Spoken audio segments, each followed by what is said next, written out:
Karanın almasına bizə bir inanın bir acayip nerse geldi. Stativ VCD firmanınki.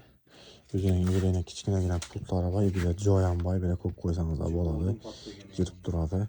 Bu başarıb durulam yox. Yəni pultunu belə koyamam. Bu bir də özünün kamerası var. Ne yana nəsənizə özü aylanadı. Yukarıda telefon duradı.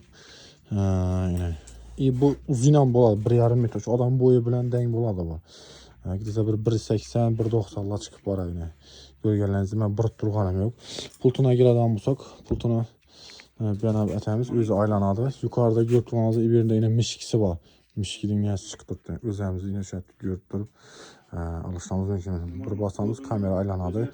Bir də knopkası var. Basıb versək video qalxışı başlar yine gördüysəm.